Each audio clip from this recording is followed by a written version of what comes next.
ദേശീയപാത 85 നിർമ്മാണ പ്രതിസന്ധി പരിഹരിക്കണമെന്നാവശ്യപ്പെട്ട് ദേശീയപാത സംരക്ഷണ സമിതി ആഹ്വാനം ചെയ്ത ലോങ് മാർച്ചിൽ പ്രതിഷേധമിരമ്പി.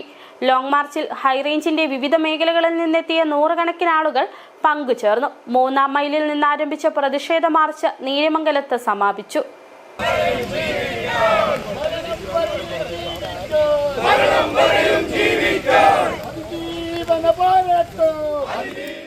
ദേശീയപാത 85 നിർമ്മാണ പ്രതിസന്ധി പരിഹരിക്കണമെന്നാവശ്യപ്പെട്ട് ദേശീയപാത സംരക്ഷണ സമിതി ആഹ്വാനം ചെയ്ത ലോങ് മാർച്ചിന് വലിയ ജനപങ്കാളിത്തം ലഭിച്ചു.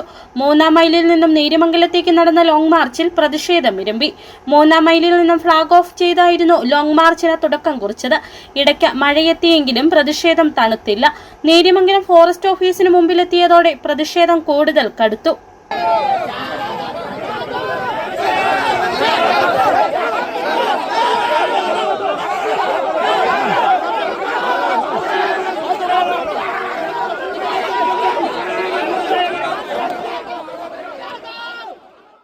നേരിമംഗലം പാലം പിന്നിട്ട് ലോങ് മാർച്ച് നേരിമംഗലം ടൗണിന് സമീപം അവസാനിച്ചു.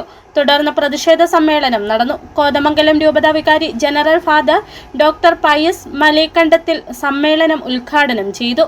വെള്ളപ്പൊക്കത്തില് കരിന്തിരി മലകൾ തകർന്നപ്പോൾ, പഴയ ആലോ മൂന്നാർ റോഡ് തകർന്നപ്പോൾ തുടങ്ങിയ റോഡാണ് ഈ നീതിമംഗലം കൂടിയുള്ള വഴി.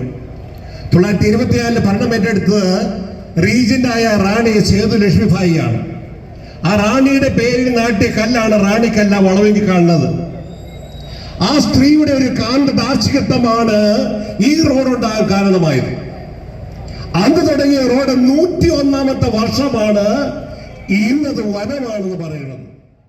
ദേശീയപാത സംരക്ഷണ സമിതി ചെയർമാൻ PM ബേബി അധ്യക്ഷത വഹിച്ചു.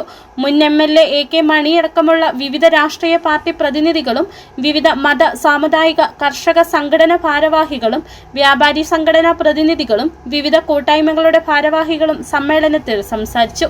ഹൈറേഞ്ചിന്റെ വിവിധ മേഖലകളിൽ നിന്നെത്തിയ നൂറുകണക്കിന് ആളുകൾ ലോങ് മാർച്ചിലും സമ്മേളനത്തിലും പങ്കുചേർന്നു. City vision, Adimali.